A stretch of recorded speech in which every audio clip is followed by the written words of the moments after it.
As I was reading this book, I, for some reason, thought the character of Jacob Strain in my head. I imagined him looking somewhat like Graham McTavish.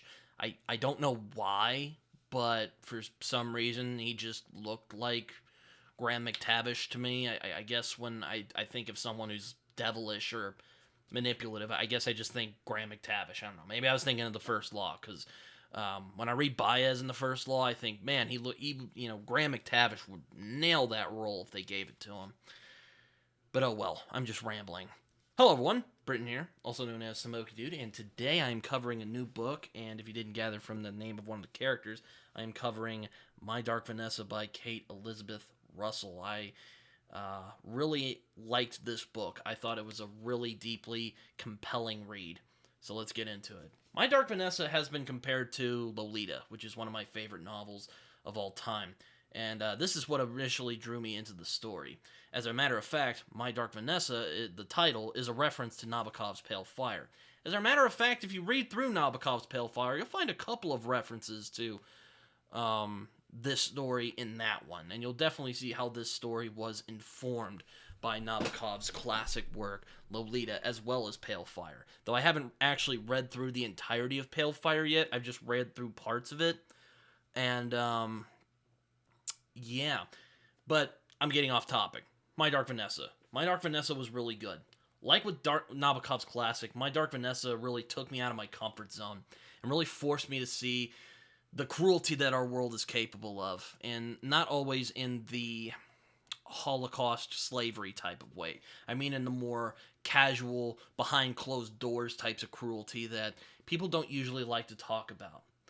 And it also discusses how easily we allow sick bastards like Jacob Strain into positions of power. While Russell lacks Nabokov's wit and linguistic playfulness, which was missed, she does share his penchant for bluntly exploring our judgments about the world around us and the biases and beliefs that we have for ourselves. The language isn't colorful, but it does its job enough, and it's very atmospheric. It also takes place in Maine, so I thought of Stephen King, of course. And as a matter of fact, Stephen King is even blurbed in this book. He apparently really enjoyed it.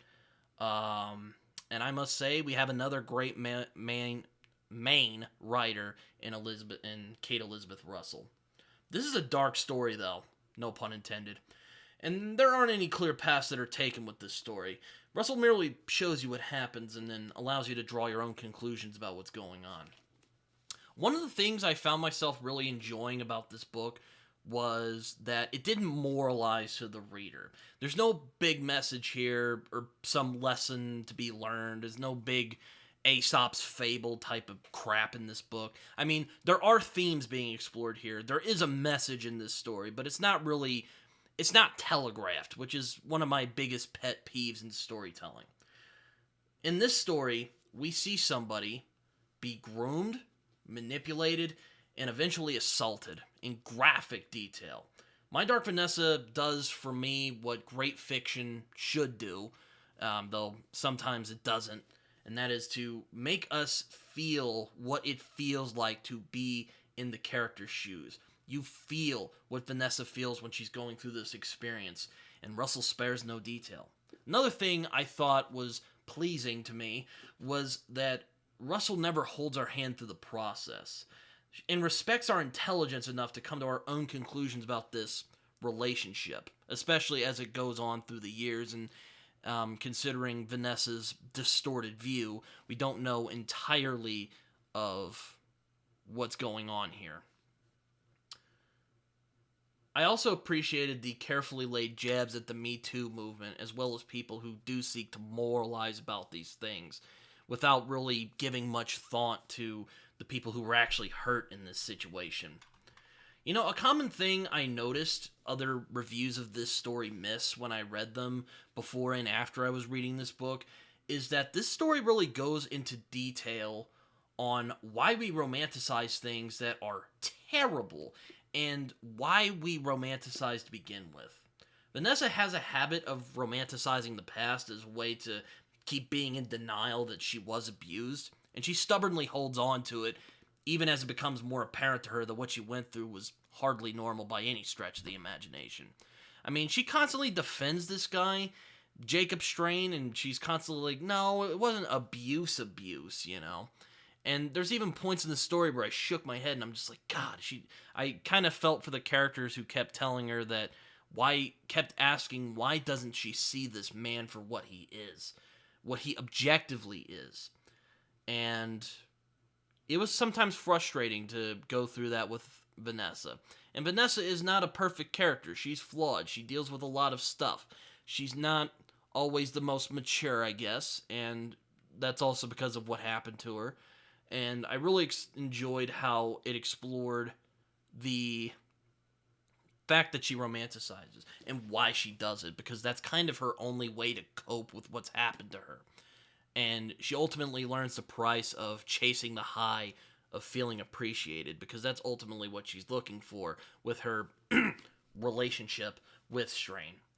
But what particularly affected me was how raw this book was. There were points in this book where I felt the book was getting a little too real, and I had to put it down, and I had to make me a drink of Dr. Pepper to just chill the fuck out and have me a moment to think, because there's some heavy stuff in this book. I won't go into too much detail, and I will say I've never been manipulated or groomed in the manner that Vanessa was, but I do know what it feels like to be hurt in such a way where I don't know how to cope, where I haven't really been sure how to cope with it over the years. While sometimes Vanessa could be ignorant, unlikable, sometimes even horrible, she could be a huge bitch at points, I did feel compassion for her, because on some levels, I understood how she felt.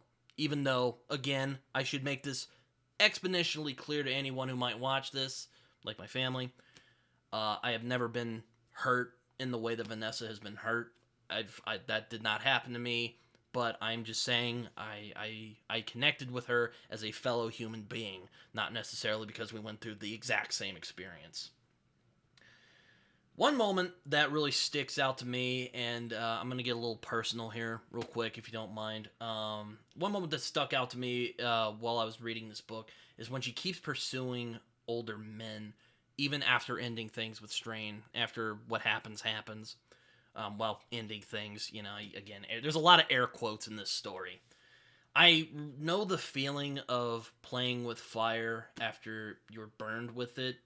I mean, being self-destructive isn't always as apparent as binging drugs, alcohol, or food, or, whatever vice someone might have.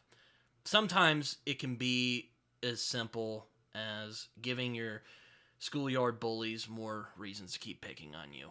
And I really, really appreciated how Russell explored that. I thought that was very authentic, and it really hit me in a manner that I was not expecting throughout this story.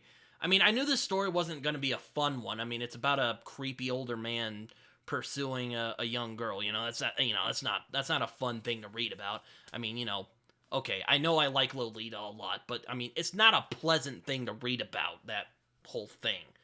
But I appreciate that Kate Elizabeth Russell explored what it means to be self-destructive without going the usual trout. Well, let me back up. I like that she showed self-destructiveness in a manner that wasn't, just drugs or alcohol or food or whatever. Again, sometimes it can be just as simple as putting yourself into situations that you're going to get hurt, but you just don't care because you feel like that's what you deserve. I wouldn't say this book is as powerful as Lolita is, but it's powerful in a different way. It really shows how alluring monsters such as Strain can be, and how the most evil people aren't beasts who lurk under our bed, but normal people who'll beckon us to do their wishes, rather it be through flattery or coercion. I wasn't expecting this book to end nicely or with a tight little bow, but the ending we did get proved satisfying all on its own. And My Dark Vanessa, I thought, was a fantastic book, and definitely one I recommend you guys should go out and read. This was definitely my book of the month in January, because it was the one that really hit me the most on an emotional level, and I really am looking forward to whatever Kate Elizabeth Russell has going on next. I hope I don't have to wait too long, though. It has been 4 years, so hopefully I won't have to wait too long. And I'm glad that I waited till now to read My Dark Vanessa. It is truly a fantastic book. Also, I should note in this video that I do have a special little video coming up for Valentine's Day. It's going to be discussing one of my favorite books of all time.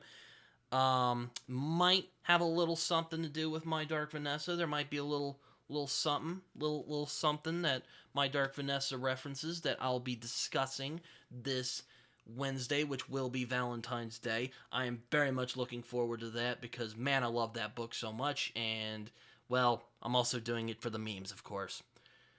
And that is it for right now. I hope you guys enjoyed this video. If you want to check me out on Twitter, you can find me on Twitter. You can find me on Goodreads and Letterboxd, where I write reviews that are probably more coherent than the one you just heard right now. You can find me on Discord if you want to come talk to me. Like, subscribe, you know what to do.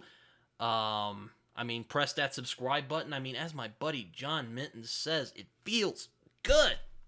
So do it. Just do it right now.